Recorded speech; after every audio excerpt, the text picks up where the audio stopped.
So, hello everyone, and welcome to part three of our premarital counseling class. I know that we've talked about a few things now. In the first class, we talked about what marriage is. By now, I hope you've defined what marriage is for you, and your partner also has also defined what marriage is for him or her, depending on who watched first, or perhaps you watched together. So you defined by now what marriage is for both of you. This is so important. And then the second class, we also talked about stakeholders in marriage, and I believe that's a very important topic. So just in case if you haven't taken advantage of it, you've not watched the second class, please go back and watch it. It's a progression, right? Everything we're talking about is a progression. Talks about what marriage is, how you want it to last, and all of that. We talked about stakeholders. Today we are considering communication. Communication. Many people see communication in different ways. Many people see communication in different ways, and I particularly would like to define communication so that just so that we are not, we are not out of the books. We are just so that we're not just speaking out. I'll define communication, particularly the English definition from the dictionary. Okay, are we good? Are we good? Still on part three. Today our topic again is communication. Communication here it says the act of fact of communicating anything could also be seen as transmission. Is also the concept or state of exchanging data or information between entities. Underline exchange of data or information between entities. So there's an exchange, right? Somebody says something and the other person hears what the first person said. So in communication, if the other person has not gotten what you said, you did not communicate. No matter how much you spoke, as long as the other person didn't get the memo, you did not communicate. So sometimes we think that when we talk, someone heard us, or sometimes perhaps they didn't hear us because of the tone we use. And I'm not saying literally. Literally, they heard you. For example, I say, open the door. Anybody in the same room with me right now will hear I said, open the door. But I can say, open the door. The person, even though they heard literally, they may not like my tone. So they may not hear what I'm really trying to say. And I know it doesn't make sense for an average young person. You're like, did you not hear open the door? But when it comes to marriage, because it's a close union, a close association, it's so important that your tone should be right. The way you say it is important. How you say it is important. When you say it is important. Where you say it is important. Very important. And you may feel like, it doesn't mean what's that? It's not, I just said, do this for me. Just open the door. Now, if I say, open the door, my tone of voice is different from when I say, open the door. It's also different from when I say, please, could you help me open the door? It may not make sense in the office environment, or in the office environment, you can be forgiven easily. If you try it in marriage, you're in big trouble. What do I mean? Because you are in close relationship with that person, it's so important that you speak with respect. And not just the woman to the man, also the man to the woman. Marriage must have respect for both parties. Even though you, as you're about to get married, you are, by the time you get married, you are seeing each other's nakedness. There's practically no part of that person you've not seen as a married person. It does not give you the right to shout at them. It does not give you the right to treat them anyhow, to communicate anyhow. No. They may be your person because you are married to them. They are for you. They are fighting for you. They love you. They support you. But do not take them for granted and talk to them anyhow. It's so important. Our couples make that mistake sometimes. They will say, "Oh, is that's the way I talk?" No, when it comes to your spouse, you adjust your voice. Yes. When it comes to your spouse, you need to adjust your voice. Very important. Don't take those things for granted. Those are very, very, very important things to be on the lookout for.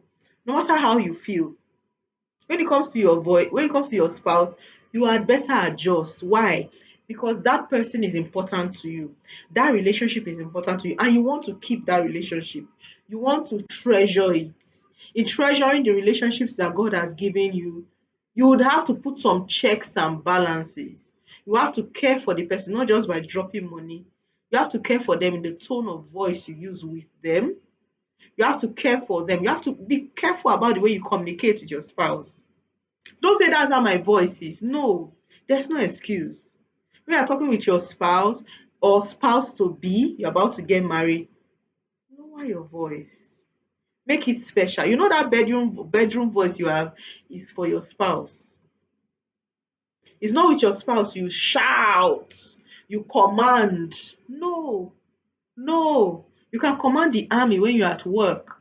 You can command your subordinates in a very decent manner when you're at work. But you know what? The moment you are married and you are home or you're planning to get married, that person is who deserves your bedroom voice, even when you are angry. Because you are angry is not an excuse for you to raise your voice at your spouse and shout them down. And now this time I'm talking about verbal communications. No matter how angry you are, remember that they are your spouse. And one of the things you must know as people getting married is that this person you're about to marry, they are becoming one with you.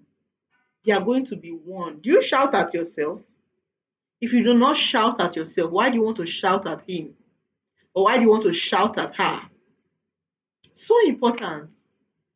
So be conscious voice tone, of your voice tone when talking to this person you've said you want to marry.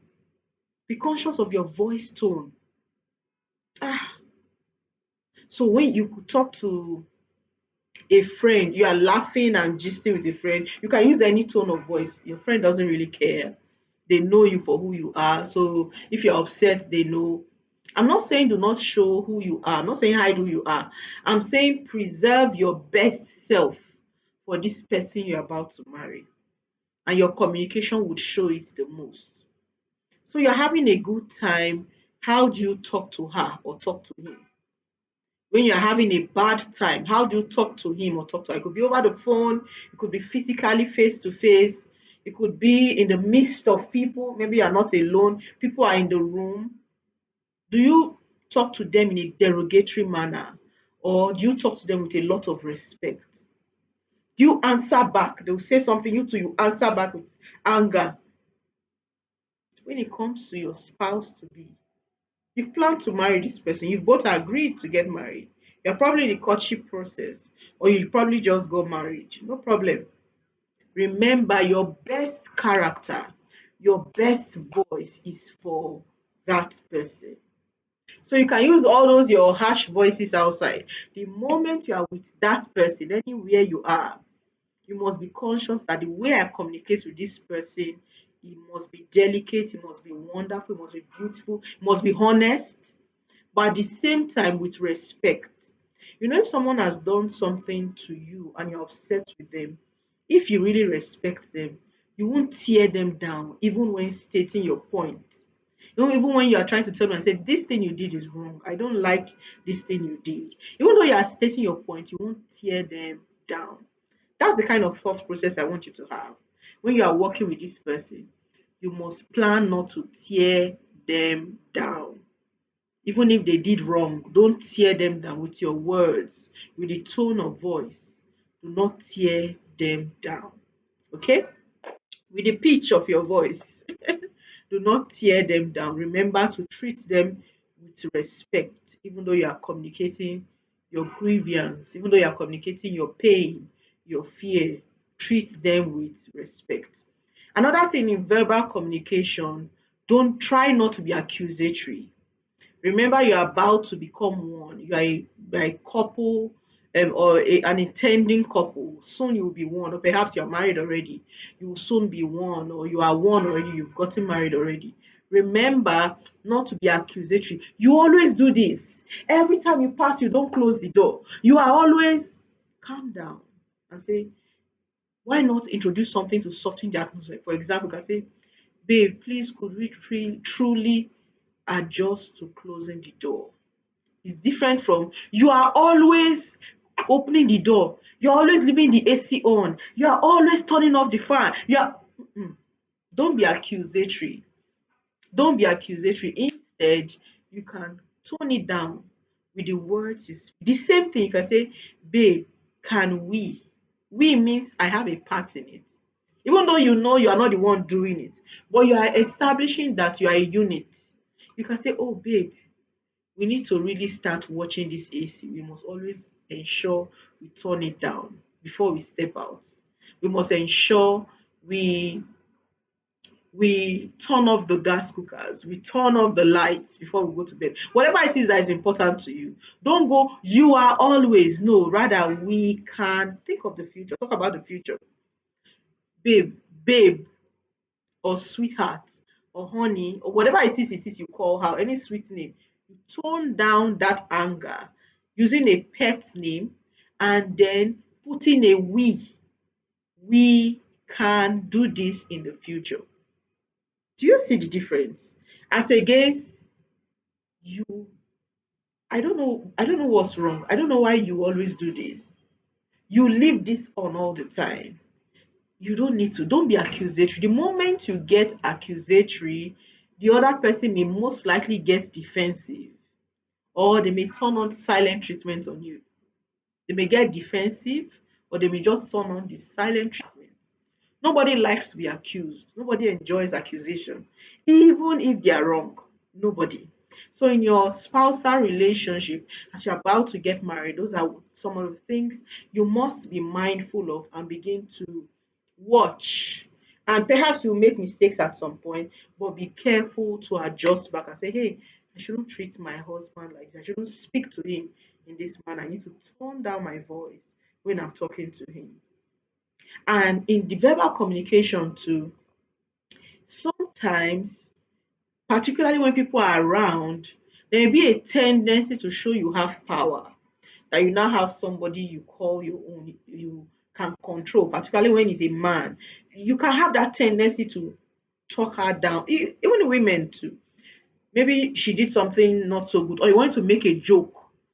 Don't make a joke that brings them down. Be conscious of it. Don't make a joke that makes them look silly. Be conscious of it and speak, highly of your spouse when, especially when people are around. And even when they are not around, communicate who you want them to be. Even if they are not that now, and say, babe, I know you are going to be awesome. You're going to do well. Can you imagine, as a wife, your husband is going to work and you're telling him in the morning, babe, I know you do well in that presentation. I know you excel. You have already given him a boost. Or your wife is having a presentation, she's going to submit a proposal somewhere. You can just say, babe, I know you do well. I know you are the best of the best.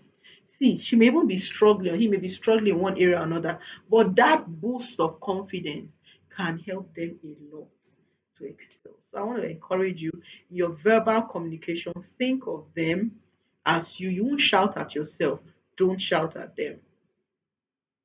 You won't make a joke that brings you down outside. Don't do that to your spouse to be. As you plan for marriage, or if you are already married, treat your spouse well. Treat your spouse well. Okay? That's very important. So that's for verbal. Let's go to non-verbal. This one is very important. Non-verbal communication. You may not have said something from your mouth, but your expression, you've not said anything, but you've communicated something. Oh, your husband dresses and is about to leave for work. And you go, you said something. Or you just don't like what your wife did and you give her an expression where everybody is. And people people can see your expression that is horrible, and you're giving that expression to your wife or to your husband, the presence of people. We've got to be careful. Sometimes even just two of you around, there are expressions that get to you. And if an expression your spouse to be is showing gets to you, please be sure to say, speak up and say, hey, I don't like the way you turn your face when I'm doing something, when I'm not doing something right. I don't like the way you turn your expression. It hurts me. Communicate. Don't keep quiet and say, oh, that's how he always does. That's how he always does. No, communicate and say, I really don't like the way you did that. I wish you didn't do that. That was wrong of you. Very simple. Communicate. Communicate to change everything so that they don't keep repeating the same mistake. Some people, it may even be a touch. Maybe your husband comes and he will do this where people are, or even when just two of you. If you don't like it, say it and say, hey babe, I don't like it. You may feel, oh, that's the way I communicate. I make people laugh. When I do with my friends, they laugh. But if you don't like it, you the spouse to be tell them and say, hey, I don't like it when you draw my chin. I don't like it when you give me that kind of look. I don't Be sure to say what it is you don't like. Because a lot of times when there's love in the atmosphere, we think the other person reads our mind. And if they read our minds, it's just for a short time. The butterfly season will soon be over and reality will set in. That's why it's so important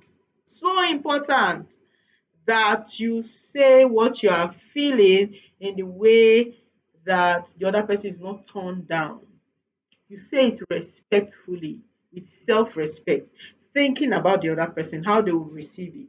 So say it respectfully and say, hey, that thing you did the other day, I really didn't like it. I wish you didn't do that. Or if you even if you want to correct me, why don't you do this instead? Right?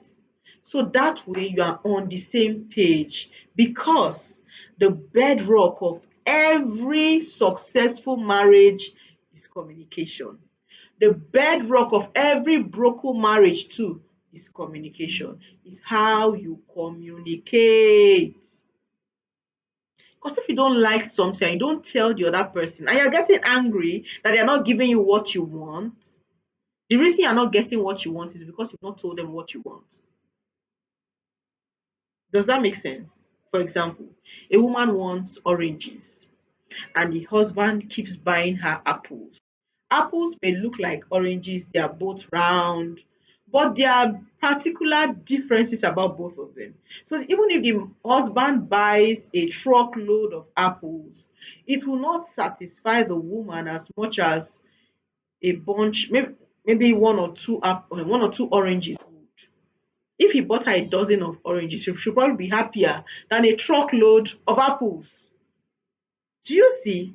So communicate and say, hey, I would prefer that you do this than that. Open your mouth and communicate. If it's something you cannot communicate verbally, thank God we have phones. Send a message. Remember, respectfully. Don't forget to respect them, whether it's a male or a female, whether it's your husband to be or your wife to be.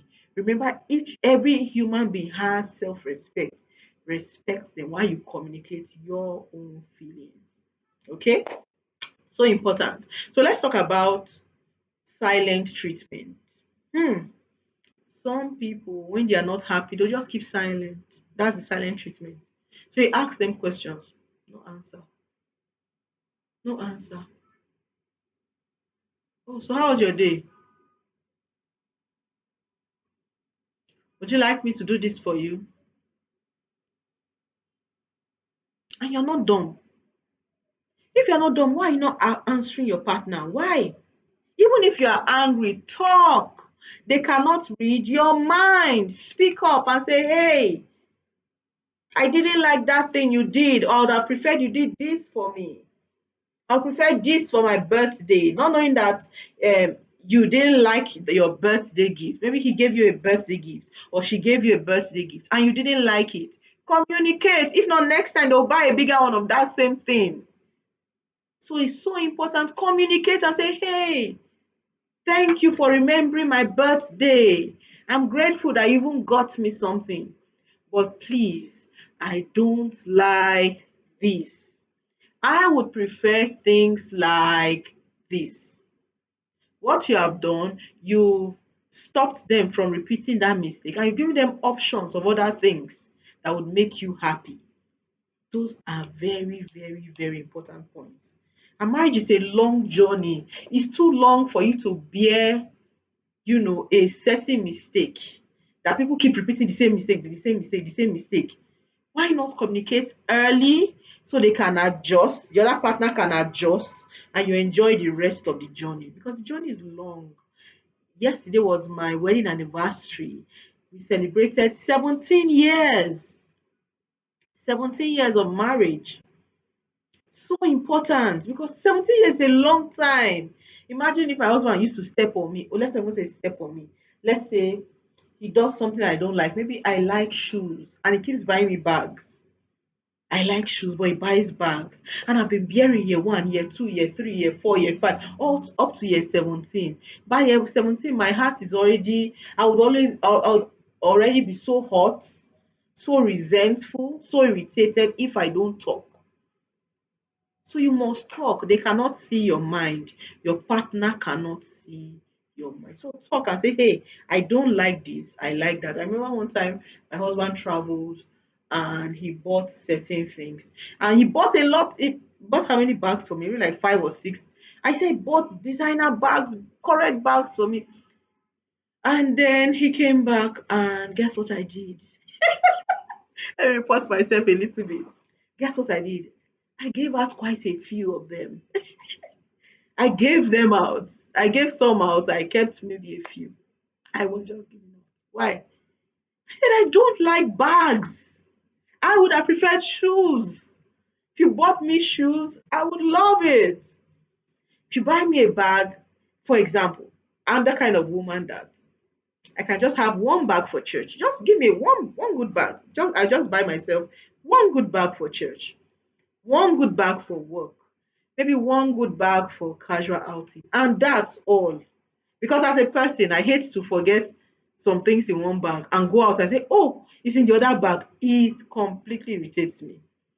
So as a person, from a young girl, I just maintain one bag for this, one bag for this, one bag for that. So I probably will use a bag for church, my bag for church. I will match it with anything. I will use it like that. I don't really care. I'm not going to worry about what the next person is wearing. So I'll probably use my good bag for church. That my one bag for church. I can probably use it for like a year, right? Before I change it to something else, right? But some people can have 20 bags that they use for church. I'm not like that. I rather have 20 shoes for church and one bag. I'm not the type that match bag and shoe. No, no. So study your wife, know what they want. Study your husband, know what he wants, and give them what they want.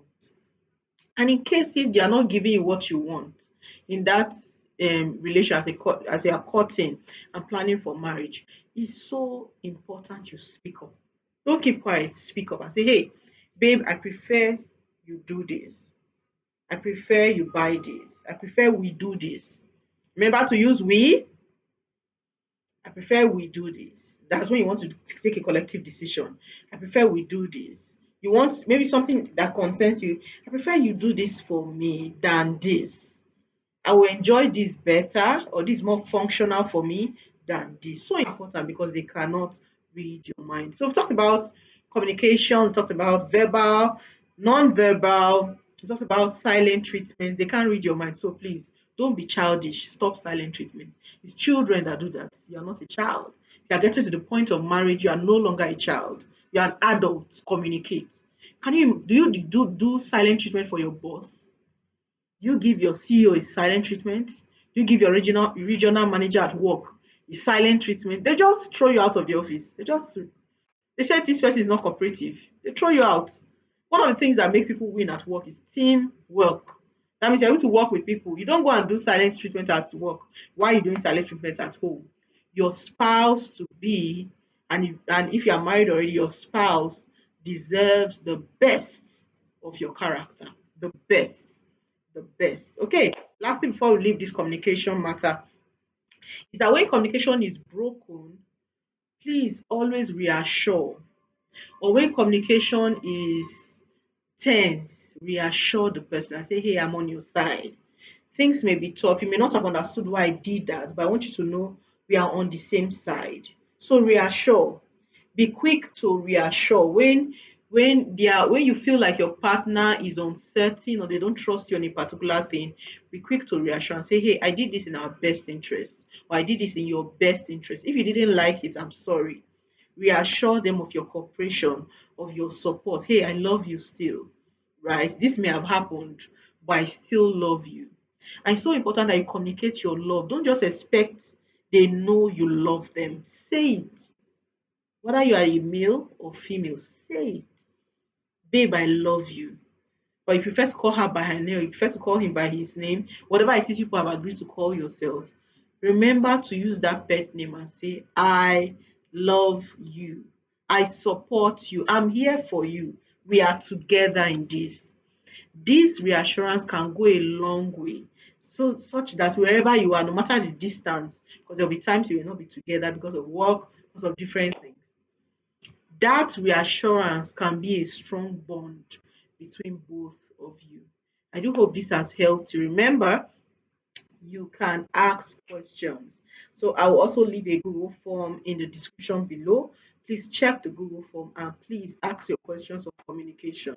Are there areas you are struggling in communication? Let us know and we can do a bonus class for you. Thank you so much. I'll see you in the next one. Remember, communicate your feelings. Your spouse is not the Holy Spirit. They can't see inside your heart. They can't see what it is you want, you really wanted to say. So communicate so that they can know what it is you want and they can give you what it is you want. Okay. God bless you. This is Counselor B. Thank you for buying this course once again. We'll see you in the next one.